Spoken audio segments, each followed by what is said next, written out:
Okay, sa ngayon, yan pa lang po ang ating natanggap at wala po tayong detalye patungkol sa barangay. Hingin po natin mula sa PIDEA at ibang law enforcement agencies yung sinasabi po nating barangay.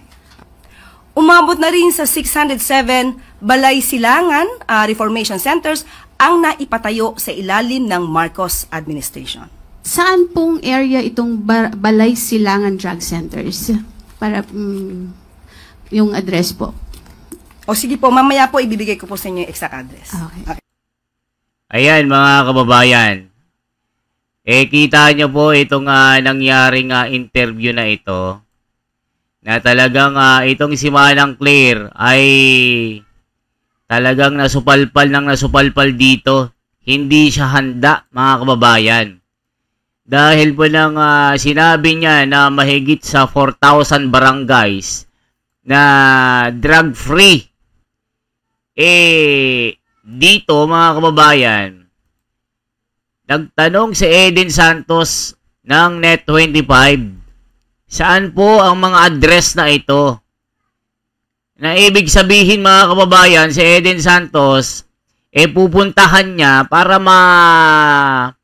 kumpirmado kung totoo ang mga sinasabi ni Manang Claire para hindi po magsilbi na parang false statement, magiging fake news mga kababayan. Nakita nyo po, hindi makasagot-sagot. Oops, teka lang, walang naibigay na mga detalye, kukunin pa natin sa PIDEA. Aba mga kababayan, tama ba ito? Tama ba itong kanya mga sagot mga kababayan?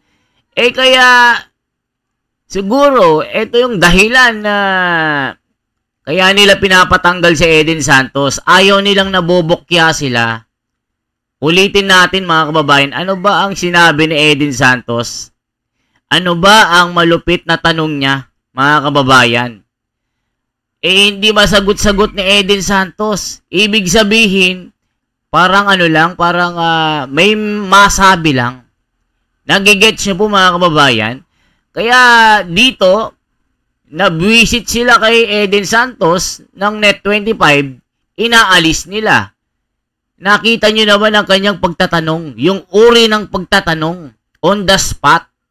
Kasi kinukuha ni Eden Santos itong mga tanong na ito sa mga sinasabi ni Manang Claire. Ulitin natin, paano mabokya ang utak ng tagapagsalita ng Malacanang dito sa presscon na ito na pinagmamalaki niya mga kababayan di umano na itong gobyernong ito meron nang nalinis na mahigit 4,000 na barangay. I-clear nyo po mga kababayan na kung tama yung pagkakarinig ko na drug free na daw, wala na daw, malinis na daw, matitino na ang mga tao. Grabe si Manang Claire, nung sinukol na ni Eden Santos, aba wala nang maisagot.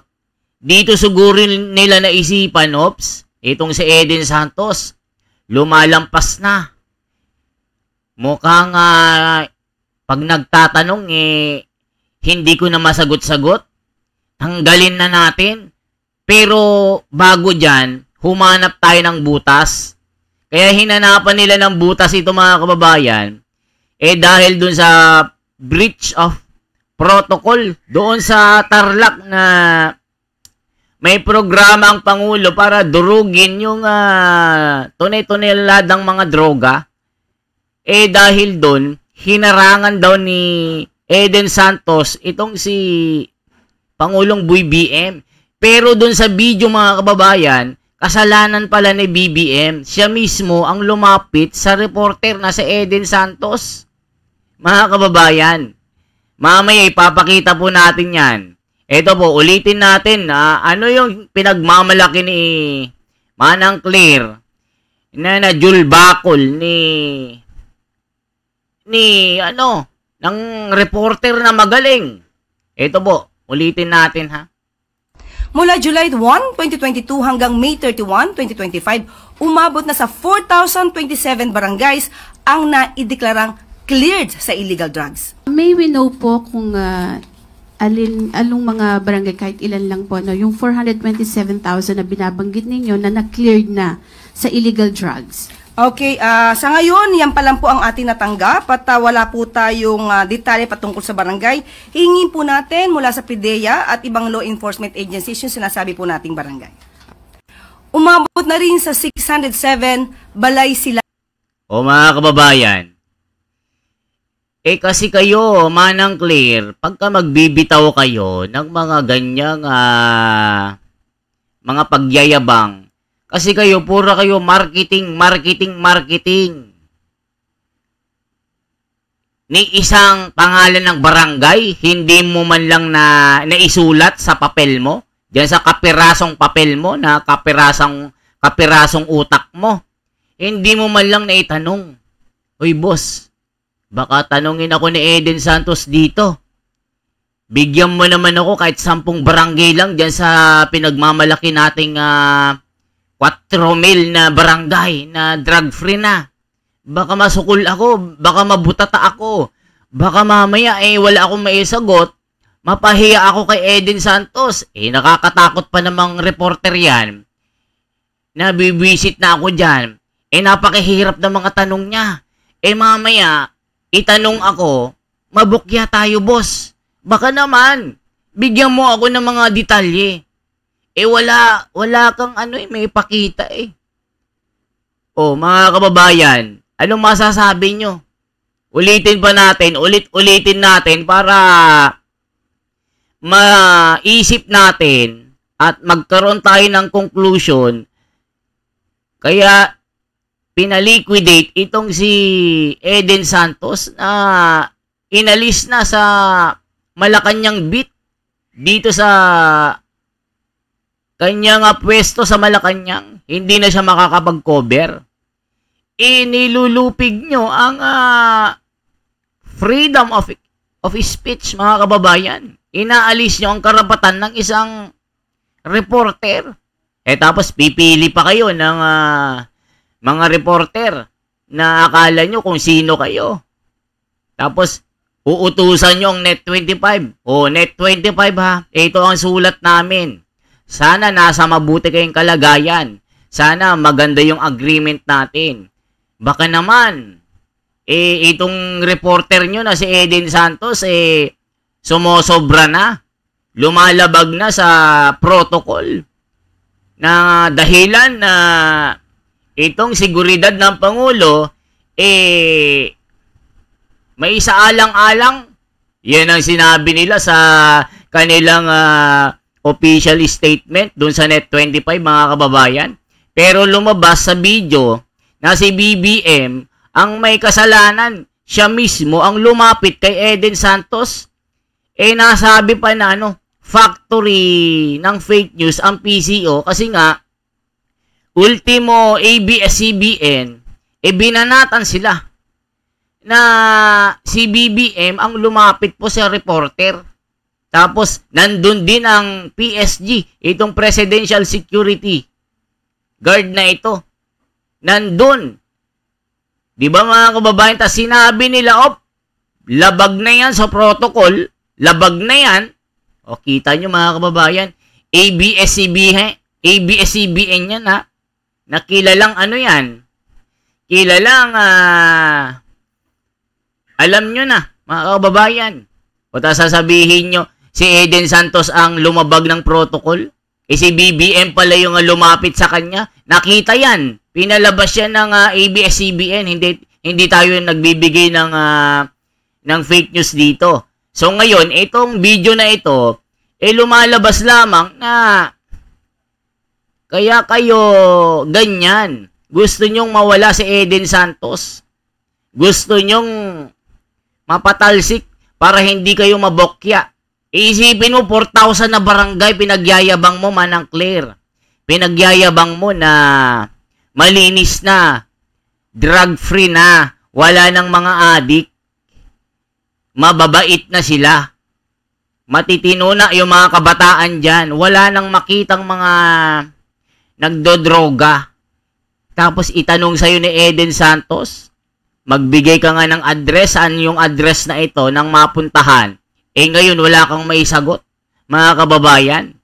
Kayo na ang humusga dito, ulit-ulitin natin para yung mga hindi nakakaintindi. Kasi sinasabi na si Eden Santos ay sumosobra na daw. Wala daw sense yung mga sinasabi niya dito, mga kababayan. Naniniwala ba kayo na si Eden Santos daw ay bastos? Bastos ba ang isang reporter kung kapakanan ng taong bayan ang kanyang binibigyan ng atensyon?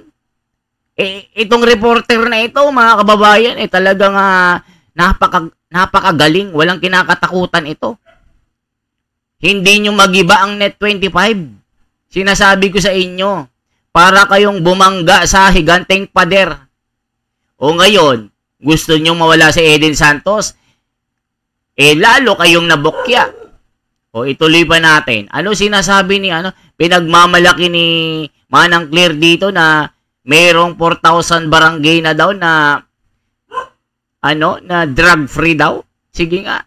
Tingnan nga natin itong pagmamalaki ni Manang Claire na binoljak ni Eden Santos. Reformation centers ang naipatayo sa ilalim ng Marcos administration. Saan pong area itong Balay Silangan Drug Centers? Para yung address po. O sige po, mamaya po ibibigay ko po sa inyo yung exact address. Okay.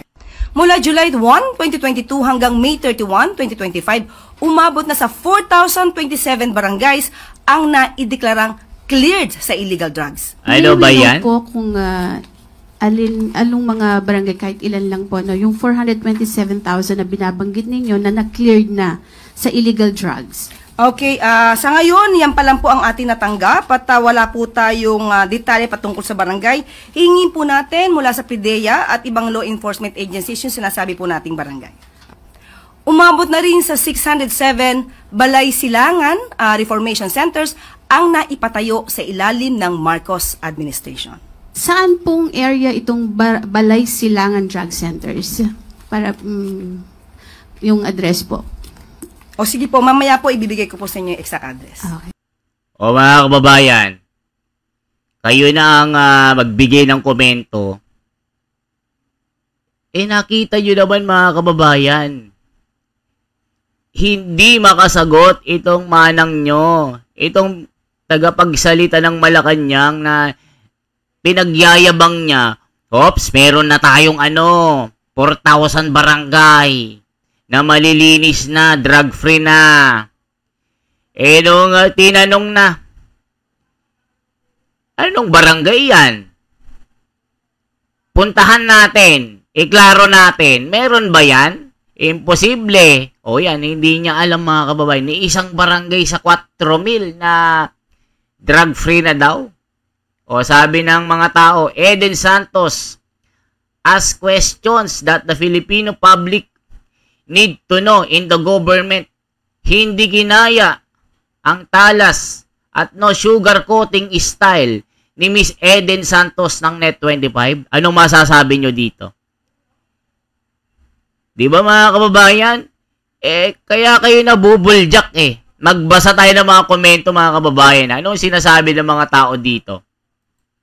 Magbasa tayo ng mga komento. Ayan, ito yung post ni Harry Roque, mga kababayan. Eden Santos, ask questions that the Filipino public need to know in the government.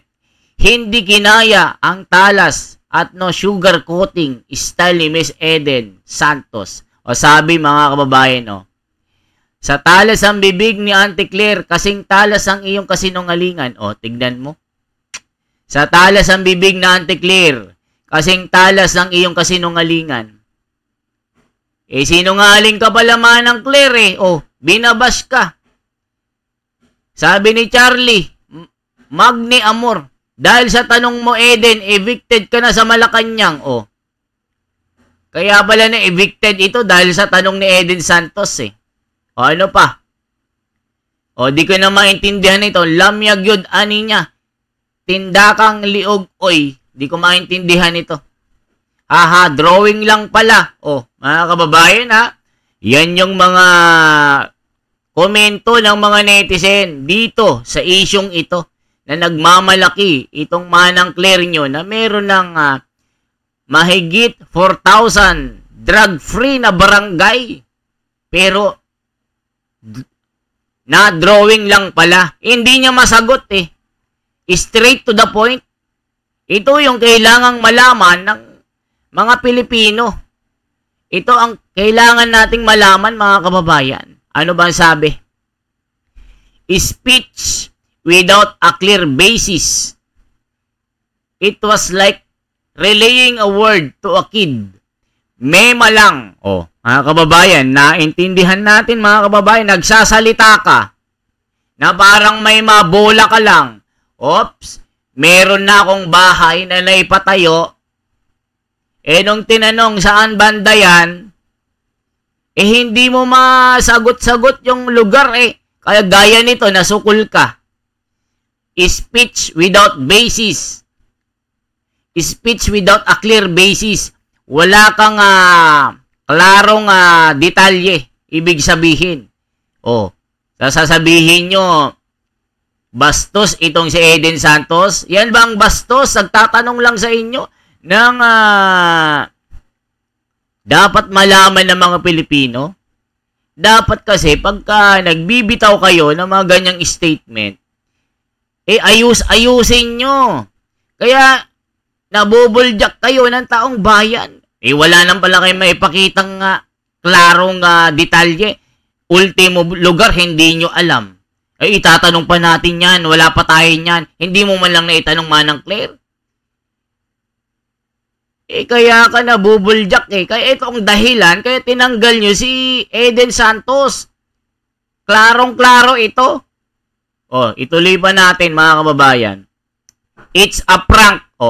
Sabi ni Juliet Templado Tormes, it's a prank. Prank lang pala ito ginagawa nyo eh. Luya, magbasa pa tayo ha. Magbasa pa tayo dito. Akala nyo makakalusot kayo.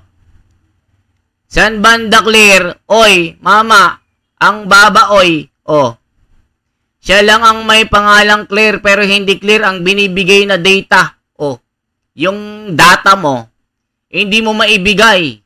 Kailangan pag tinatanong ka, alam mo yan. Binobola mo lang ang taong bayan pala eh. Tapos magbibigay ka ng statement na pag tinanong ka, hindi mo alam sagutin. Para kang nagkukwento sa isang bata. Kala mo kasi ang mga Pilipino parang bata lang. Ulitin natin ha. Sure ka, Lola Claire? Clear na clear yung pangalan mo pero ang labo mo sumagot. Baho lang baba mo, Claire. Tignan mo. Ang dami mga basyay dito. Nowadays, iba na talaga ang Pinas. Can you imagine giving a report and not even being prepared with the details? Kayo na kayo na ang sumagot, mga netizen, mga kababayan. Dada pa more. Dada kasi kayo ng dada, hindi nyo naman mapanindigan ang mga sinasabi nyo. Puro kayo drawing. Yung 1 million na pabahay, puro drawing nung tinanong. Saang banda yan? Di nyo masagot-sagot. Mga kababayan, magkomento kayo. Sasabihin nila bastos si Eden Santos magtanong. Kasi si Eden Santos, hindi nyo mabola-bola, hindi nyo mauto-uto, hindi nyo mabayaran. Yan ang totoo.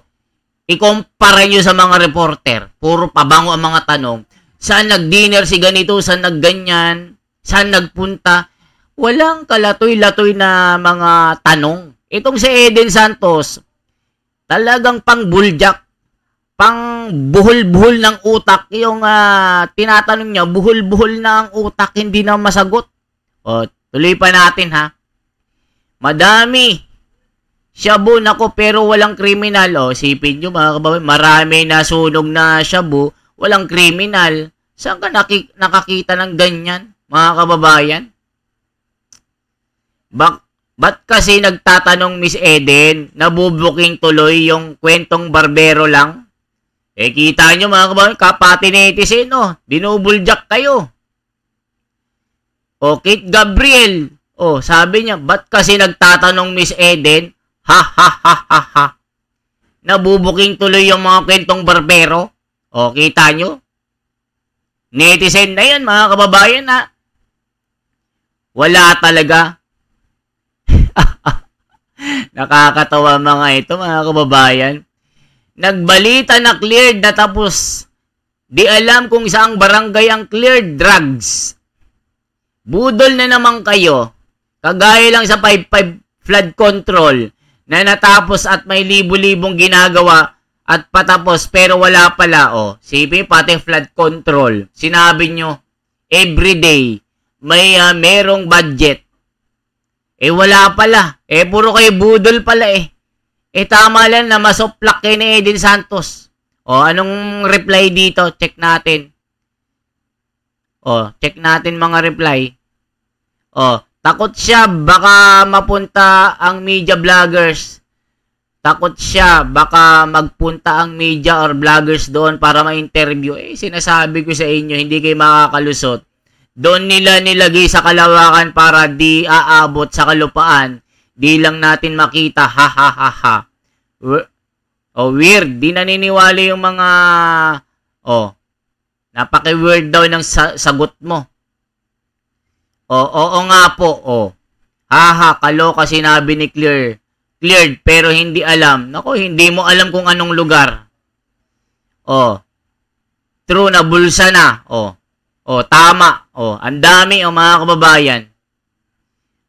Sabi dito, sa 555 control, flood control, project ni BBM, napakamalas naman na yung isang binangga ng barko, patalaga na kayang sumalo ng 99% na baha ang nasira, yung natirang 4,999 na flood control, 1% ng baha lang kasi ang kayang saluhin, kaya lubog. Puro baha-baha tayo ngayon. Kaya tinutulunggis yung taong bayan. Lumalabas ang katotohanan na yung mga sinasabi nyo, pangbobola at pangbubudol lamang. Mga kababayan, ano masasabi nyo? Kaya kayo na julbakol ni ni Kataberne saka ni Caro Dante na hindi makatwira ng ginawa nyo. Parang sinusukol nyo at kinikitil nyo ang malayang pagpapahayag. Pag mahihirap na tanong, nasasampiga kayo, tinatanggal nyo. Pag hindi nyo kaya, eliminated. Di ba mga kababayan? Ano sabi dito? Ulitin natin ha. Mula July 1, 2022 hanggang May 31, 2025, umabot na sa 4,027 barangays ang naideklarang cleared sa illegal drugs. May we know po kung anong mga barangay, kahit ilan lang po, yung 427,000 na binabanggit ninyo na na-cleared na sa illegal drugs? Okay, sa ngayon, yan pa lang po ang ating natanggap at wala po tayong detalye patungkol sa barangay. Hingin po natin mula sa PIDEA at ibang law enforcement agencies yung sinasabi po nating barangay. Mga kababayan, kung bago mo hawakan yung papel, bago ibigay sa'yo yung assignment na yan, bago ka magsalita sa harapan ng mga media, dapat ready ka na. Kita mo, binobola mo ang taong bayan. Para kang clown dyan na nagpapatawa. Simpleng tanong ni Eden Santos, hindi mo masagot. Nasaan ang barangay na yan, yung balay-balay na yan, nang mapuntahan namin? Nanloloko ka kasi binobola mo ang taong bayan Kaya nasasabi na factory ng fake news ang PCO. Ngayon, hindi nyo kinaya si Eden Santos, pinapatanggal nyo ngayon. Tapos sumulat kayo sa Net25, sinabi ng Net25 sa inyo, ba't nyo kami dinidiktahan? Bangag ba kayo? Mga kupal ba kayo? Sabi ni Caro Dante, si Kato Nying, sinabi nyo, BBM, tanggalin mo ng mga ito, isama mo na yung Castro na yan. Yung kabatbat na yan. Di ba sinabi ni Katunying yan, mga kababayan? Oh, sasabihin nyo, itong si Claire kasi, wala sa ayos. Anong wala sa ayos? Kaya nyo tinanggal yan. Higit sa lahat. Reporter ng Net25. Meron bang nag-comment? Tinanggal kasi yan kasi Iglesia ni Cristo. Dinadamay nyo bang kanyang reliyon? Oh, ano masasabi nyo? Di ba mga kababayan? Huwag kayo kasing gagawa-gawa ng kwento na hindi nyo malusutan. Magkukwento ka, magyayabang ka. Meron na pong mahigit 4,000 na barangay. Ang klaro sa drugs. Mababait na ang mga tao doon. Wala nang nangyayaring paggamit ng mga droga. O, anong nangyari? Sabi ni Edin Santos, saan pa ang mga lugar na ito nang mapuntahan? Para maklaro lang natin kung totoo ito. Hindi mo masagot, sabi mo. Ay, saglit lang po, Eden. Mukhang nakalimutan ko. Itatanong pa natin dyan sa PDEA ito. Mga kababayan, yan ang sinasabi. Huwag kasi kayo magbibitaw ng mga salita na pag tinanong kayo, hindi nyo kayang sagutin. Ay, nako. Sasabihin nyo, bobo si Eden Santos. Nilalait nyo pa. Pangit. Pangit ang ugali. Puro pangbabash. Ano, bash ba yan? Yung ginagawa niya? Hindi kayo marurunong kung ako lang, palitan ka na dyan hindi ka marunong Isipin mo, tatayo ka dyan, hindi ka ready. Kaya tignan mo, daming comment, tignan natin. Mag-stop election na lang tayo para tumahimik ng Pilipinas. Daming comment. Puro pala kwento ang inuulat ni Madam. Kita nyo? Sergio Baniqued Jr. Kaya pala pinalayas ka dyan, kapatid. Di kinaya ni Auntie Claire. Mga totoong tanong mo. Nakanganga tuloy, nganga. Isipin mo, nakakabobo. Parang naglaho na lahat. Parang lahat ng mga kausap mo dyan, Manang Claire, mga bobo. Isipin mo, binobobo mo mga tao. Binobola mo ang taong bayan. Para lang may masabi ka, pinagmamalaki mo na merong ganito pero wala naman. Parang nagyayabang ka lang sa isang kapitbahay na sinasabi mong meron kang 10 ektarya na lupain na tinatamnan mo ng mga gulay. Nung tinanong kung saan ito, meron ka bang titulo? Wala kang maipakita. Ganyan ka, Manang Claire. Anong ginagawa mo? Ginagawa mong bobo ang mga taong bayan.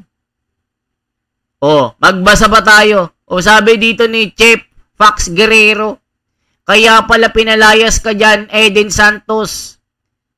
Di kinaya ni Auntie Claire ang mga totoong tanong mo. Nganga tuloy, nganga ang taong bayan. Anong mapupulot mo kay Manang Claire? Clear na clear, pero pag tinanong mo, labo. May ganyan ba na tagapagsalita? Hindi ready pag tinanong? Tapos ngayon, aalisin nyo si Eden Santos? Ginawan nyo lang sinilipan nyo lang ng butas, sasabihin nyo, breach of protocol, sinalubong si BBM doon sa pinagbabawal na lugar. Klarong-klaro yung video Si BBM mismo yung lumapit Tapos meron pang PSG na bantay. Diba? Nakita nyo, ABS-CBN ang nagbalita dyan. Hindi tayo fake news dyan. Magbasa pa tayo. Puro patuka ng palasyo ang naiwan. Di wala nang magtatanong na legit dyan. Ang mga kabulukan pilit matabunan ng kasinungalingan ay aalingasaw pa din. Kita nyo mga kababayan? Jaden. Yun ang sabi niya. Incomplete report. Madam, bagong Pilipinas. O, kita nyo mga kababayan. Niloloko nyo kasi ang mga Pilipino. Pangbobol ang ginagawa nyo, Manang Claire. Hindi totoong sinasabi mo. Ni isang lugar o isa na lang, Manang Claire. Isang lugar yan. O, samahan ko si Eden Santos. Wala kang may tanong. Ay, saglit lang. Yung utak mo, lumilipad na. Hindi mo na alam ang sagot. O, ano sabi niya? Ulitin natin. Umabot na rin sa 607 balay silangan reformation centers ang naipatayo sa ilalim ng Marcos administration. Saan pong area itong Balay Silangan Drug Centers? Para yung address po. O sige po, mamaya po ibibigay ko po sa inyo yung exact address. Okay. Mula July 1, 2022 hanggang May 31, 2025, umabot na sa 4,027 barangays ang naideklarang cleared sa illegal drugs. O mga kababayan, cleared daw 4,000 na barangay. Isipin nyo ang pangbobola ng taong ito. Incomplete report. Yan bang pinagmamalaki mo Attorney Claire Castro? Yan ba ang sinasabi mo? Nilugar, hindi mo alam. Naku po mga kababayan, na buljak. Ito talaga ang dahilan mga kababayan, kaya inalis sila si Eden Santos eh.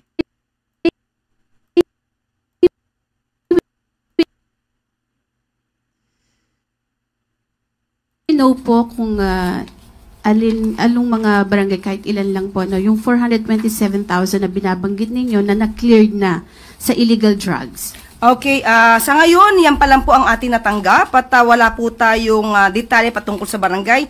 Hingin po natin mula sa PIDEA at ibang law enforcement agencies yung sinasabi po nating barangay. Umabot na rin sa 607 balay silangan reformation centers ang naipatayo sa ilalim ng Marcos administration.